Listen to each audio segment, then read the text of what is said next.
Capítulo 8. Otros duelos. No siempre las pérdidas que padecemos y lamentamos están relacionadas con otra persona. Muchas veces la inquietud aparece frente a la sola idea de que mi propio bienestar esté amenazado. En este capítulo quiero mostrar que un duelo ni siquiera se refiere necesariamente a una muerte. Se puede y se debe, por ejemplo, hacer un duelo por la pérdida de la juventud, de la salud, de las perspectivas, de las posesiones, de la vejez. El temor a envejecer. El ser humano ha nacido capacitado para vivir todas las edades, con sus experiencias propias y especiales.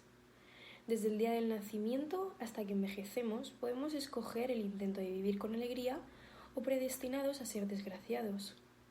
Una pérdida se actualiza por la imagen interna de algo que ya no está, aunque lo perdido se haya desvanecido casi sin saberse. Un día notamos que aquella juventud maravillosa que tuvimos ha desaparecido. Aviso, desaparece igual aunque no haya sido maravillosa. Todo empezó un día como otro cualquiera, en el que iba por la calle y de repente un adolescente me preguntó la hora. Me dijo simplemente, ¿tiene hora, señor? A mí. Me dijo señor. A mí. Niño insolente. Y lo peor es que hace de esto 15 años.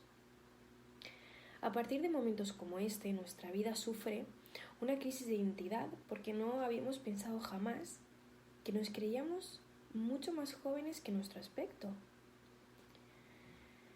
Nos da la sensación de que la primera etapa de nuestra vida ha sido filmada en cámara lenta y ahora parece que el director estuviera apurado para terminar de filmar. Y eso que nosotros tenemos una ventaja sobre nuestros padres y abuelos. Esta nuestra generación ha crecido con oportunidades que ellos no tenían. No hablemos de cirugías y tratamientos antiedad. Hablemos de la inserción social, de confort y de expectativas de vida. Cuando llegamos a lo que consideramos inicio de la madurez, deseamos saborear cada pequeño espacio de nuestra vida con intensidad. Hasta no hace mucho tiempo pensábamos que el hecho de cumplir 40 años marcaba un punto de no retorno en nuestras vidas. Repetíamos sin saber lo que decíamos, que lo que no se hace hasta los 40, después. Ahora, pasados los 50, no creo que sea así para nada, dice una vieja canción celta. Nunca me preocupé por la edad, y ahora menos. Lo único que lamento es lo rápido que ha sucedido todo. La crisis se suceden unas tras otras. Nuestros hijos mayores nos vienen a agobiar con sus problemas o simplemente nos abandonan. Nuestros hombres probablemente empiezan a fijarse en otras mujeres más deseables y bonitas. Y nuestras mujeres probablemente dejan de parecernos deseables y bonitas. No nos da miedo envejecer, solamente nos molesta. Para no decir que nuestras mujeres también empiezan a encontrar hombres más jóvenes y deseables. Aparecen canas, arrugas alrededor de los ojos, nos cuelga la piel de los brazos y el abdomen irrumpe hacia afuera desagradablemente. Pero no todo es malo. Pensemos en lo ganado. Experiencia, presencia, libertad, intelectualidad, sensatez. Cualidades que deberemos tener muy en cuenta antes de declararnos deprimidos al comprobar en cada cumpleaños cómo la fatídica cifra de nuestra edad se acerca peligrosamente a los 3 dígitos. Los 40 tienen algo de simbólico. De algún modo injusto parecen marcar la mitad de nuestra existencia, ya que la mayoría de las personas no espera vivir más de 80 años. Los 40 son el punto de inflexión. Comenzamos a pensar mucho en el pasado, reflexionando sobre el sentido que ha tenido nuestra vida ya transcurrida. Es el periodo de la meditación, del reencuentro con nuestro interior. A esto se suma que en nuestro entorno nuestros conocidos también maduran y algunos, lamentablemente no tan mayores como nosotros, literalmente envejecen con una velocidad que nos asombra. De hecho, los vemos y al llegar a casa comentamos: la vida fulanita está destruida, arruinada. Le cogió el viejo, la edad vieja. ¿Estará enferma? Y en silencio rogamos que se trate de algún problema de salud para no imaginar que ella debe estar diciendo lo mismo de nosotros al llegar a su casa.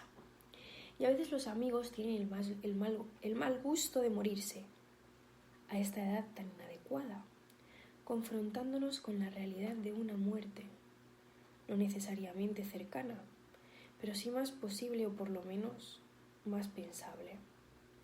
Así nuestros años maduros nos sumergen en el mundo de duelos que nos provocan dolor e inquietud. Si tienes más de 40 años y te cuesta adaptarte al hecho de madurar, te propongo 6 medidas negativas para hacer más positiva tu experiencia. 1.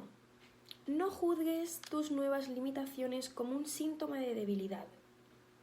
2. No dudes en relacionarte con gente, estar acompañado, expresarte libremente. 3. No reprimas los sentimientos de tristeza que pueden invadirte. 4.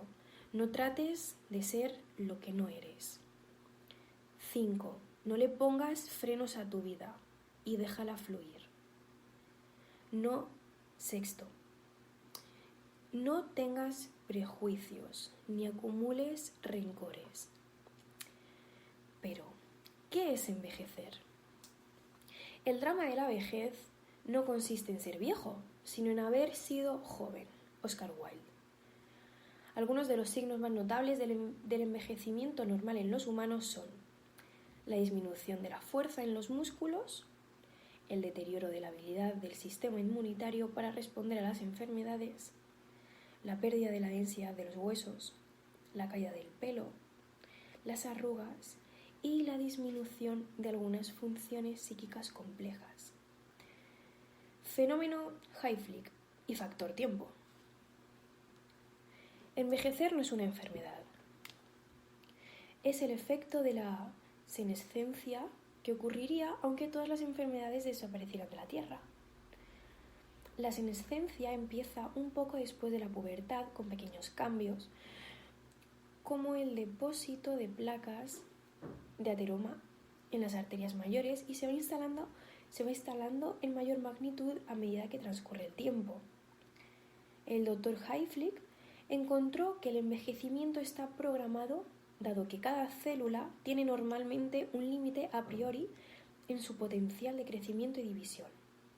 Hayflick llamó a esto el efecto reloj y demostró que el número de células que son capaces de duplicarse es inversamente proporcional al tiempo vivido por un organismo. A más edad, menos duplicación.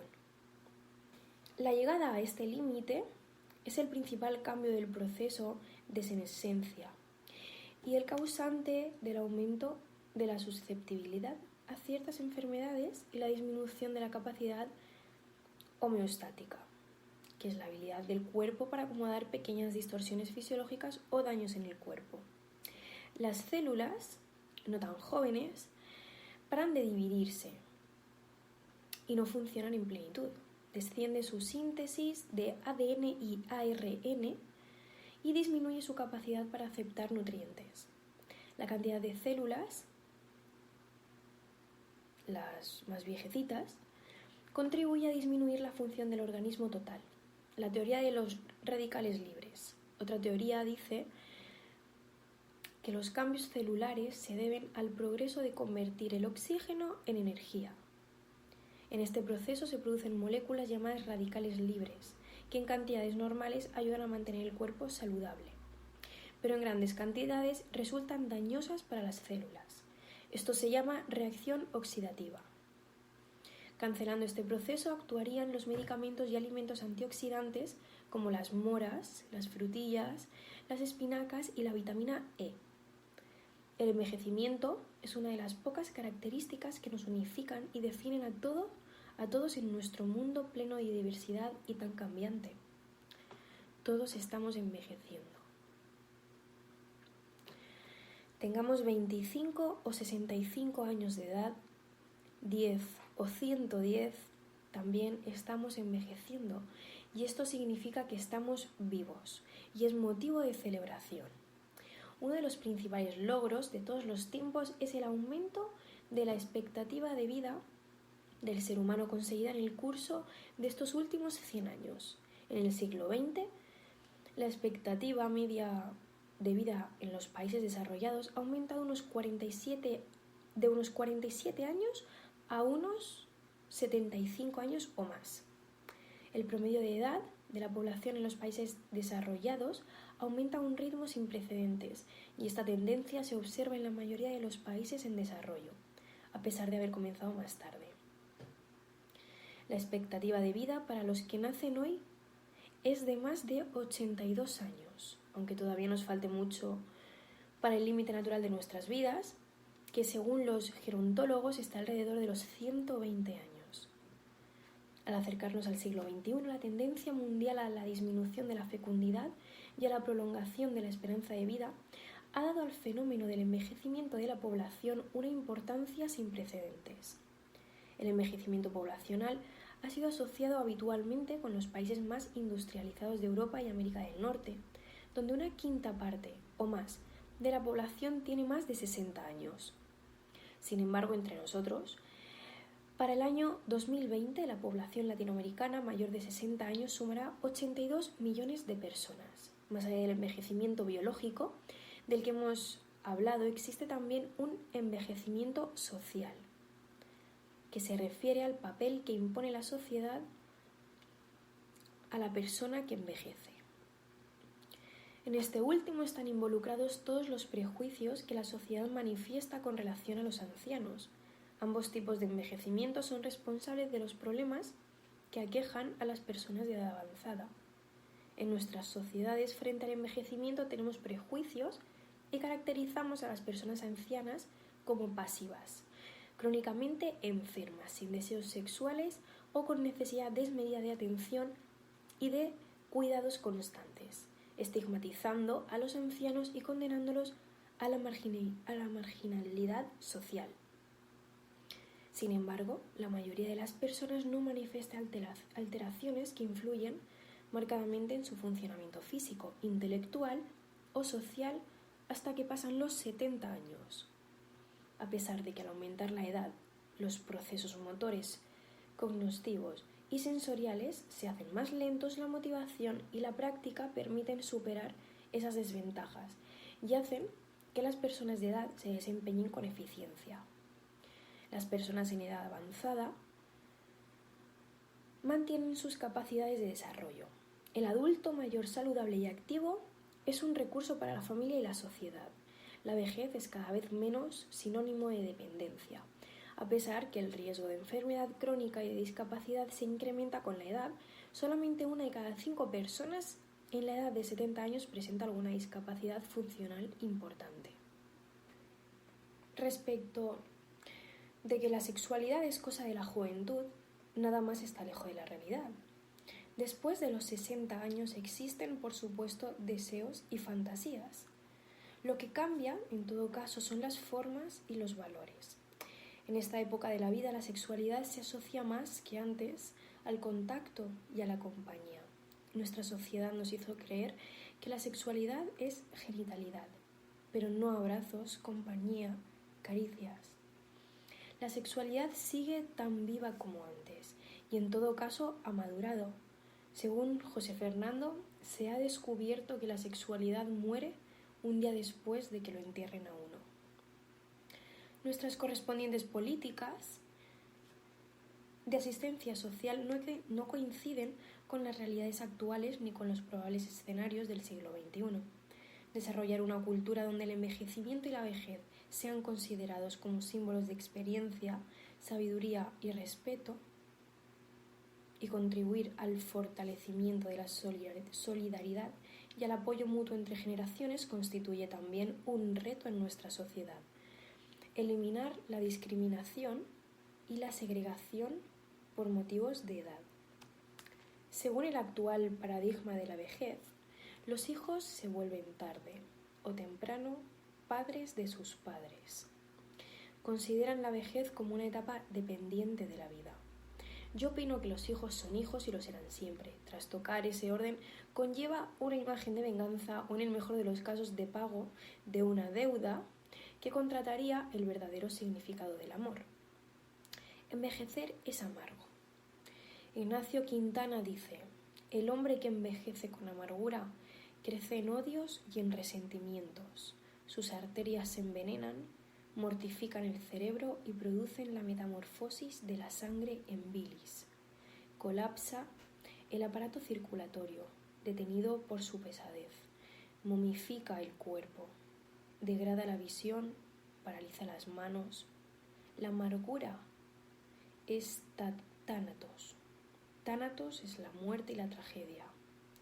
En la antigüedad, los viejos, que no eran respetables, eran expulsados en una nave para que murieran en el mar, para alejarlos y permitir la tranquilidad de la polis griega. El viejo amargo reprime la violencia y la transforma en odio social, en quejas vindicativas, en reclamos de supuestas injusticias. A veces se compensan con mecanismos de falta de grandeza, de falsa virtud, megalomanía e indignación reprimida. No existe otro fenómeno que contenga tanta fuerza destructora reprimida como la del viejo que exterioriza la maldad bajo el disfraz de la virtud con su patética necesidad de reconocimiento, cargos públicos y condecoraciones afeado aún por una fatua afirmación del yo. Y digo yo, un viejo de mierda. Envejecimiento fecundo. El dulce envejecimiento consiste en llevar una vida productiva y sana dentro de la familia, la sociedad y la economía. La vejez activa refleja el deseo y la capacidad de la persona, cualquiera sea su edad, para mantenerse involucrada en las actividades productivas. Una política cultural evolucionada debe alentar la actividad social y política de las personas de edad, reconociendo el valor de su contribución social. La vejez no depende de la suma de una cantidad de años, sino de la calidad de vida que hayamos tenido a nivel biopsicosocial, como seres integrantes que somos. No es la sociedad, ni la herencia, ni el medio ambiente. No son los mitos sobre el envejecimiento ni los estereotipos de la vejez los que marcan por sí solos el estilo de vida que tengamos en esta última etapa. Cada uno de nosotros es responsable de su propio envejecimiento. Hay dos situaciones tristísimas y lamentables: un viejo que se cree joven y un viejo que se cree muerto. En cambio, hay una tercera que me parece estupenda: un viejo que asume la segunda parte de su vida con tanto coraje como la primera.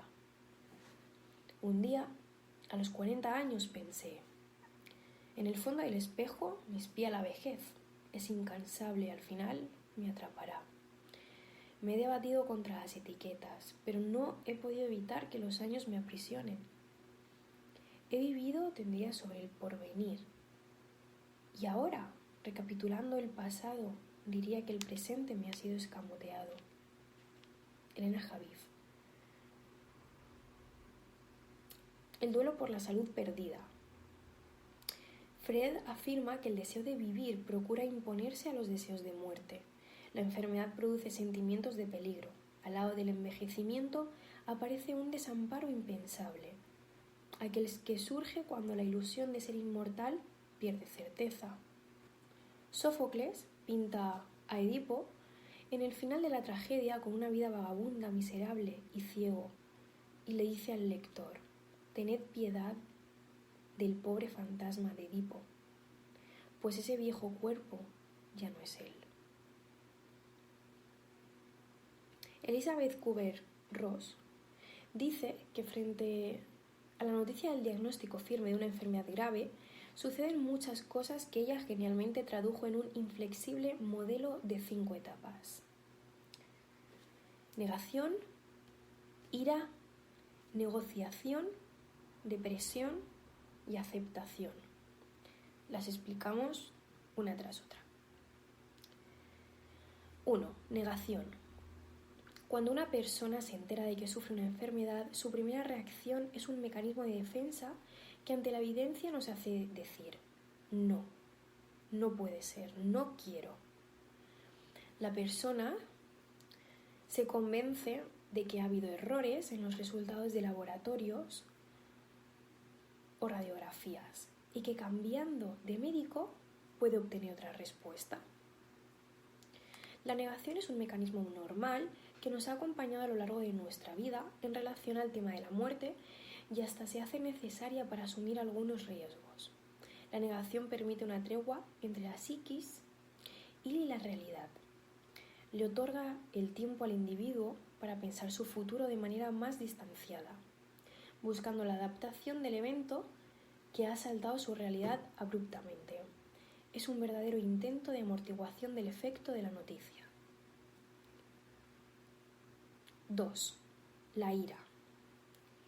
Cuando el enfermo acepta por fin la realidad, se rebela contra ella y nace la pregunta: ¿por qué yo? La envidia comienza a correr el alma. Qué injusto es que me haya tocado a mí. Y los deseos de tener la vida de los demás inundan de ira todo su alrededor. Nada está bien, nada me conforma. Todo lo que ve le produce un agudo dolor. Recordar su condición lo inunda de odio y rencor. Su autoestima está atropellada por no ser el elegido para permanecer con vida. Los enfermos en esta etapa necesitan expresar su rabia y hasta que no lo hacen, no consiguen librarse de ella. 3. Negociación. Aparece una tentativa por negociar el tiempo. Se intenta hacer un trato con la vida, con Dios, con el diablo, aunque la realidad le indique que para eso es demasiado tarde. Por ejemplo, el eterno fumador promete no fumar nunca más. Se trata de alguna manera de una conducta regresiva, pidiendo tiempo a cambio de buena conducta. La gran mayoría de estos pactos son secretos y solo quienes los hacen tienen conciencia de ello.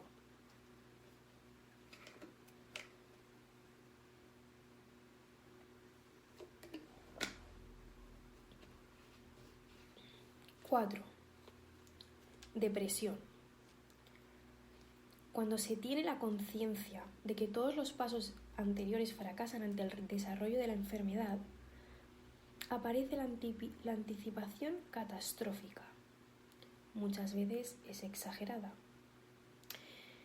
De la decadencia física, de la imposibilidad de trabajar, de los problemas económicos y familiares sumada a la sensación de inutilidad y la fantasía de llegar a constituir una carga innecesaria. Todo provoca un estado natural de tristeza. La pena es producto de lo ya perdido, pero también un proceso de preparación ante la propia posibilidad de muerte. En esta etapa, más aún que en otras, es imprescindible para el enfermo expresar la profundidad de su angustia en vez de esconder su dolor. 5. Aceptación. Requiere que la persona haya tenido el tiempo necesario para superar las fases anteriores. La persona ha trabajado con la muerte a través de la ansiedad y la cólera y ha resuelto sus asuntos incompletos. A esta etapa se llega muy débil, cansado y, en cierto sentido, anestesiado afectivamente. En la etapa anterior ha luchado para capturar primero y desprenderse después del mundo y de las personas. Ahora prefiere estar solo, preparándose para su futuro, en un proceso de evaluación y balance de su vida que casi siempre adquiere la forma de una experiencia privada y personal. En los casos de enfermedades terminales, el paciente que acepta de alguna manera renuncia a lo anterior y comienza su despedida en paz y armonía. En esta etapa no hay ni felicidad ni dolor, solo paz. El dolor en todo caso está en quienes rodean al enfermo, que también deben adaptarse a que éste solo desee el silencio para terminar sus días en paz consigo mismo y con el mundo. Si bien no hay evidencia que indique que todas las personas atraviesan estas etapas o que haya un movimiento secuencial de una etapa a otra, es indudable que como recorrido se parece mucho a las cosas que que a la mayoría de los pacientes con diagnósticos graves les ha pasado o les está pasando. Este es un modelo flexible, fluido, que sirve para ayudar al paciente, su familia y sus seres queridos a comprender lo que está sucediendo y darle fortaleza al enfermo.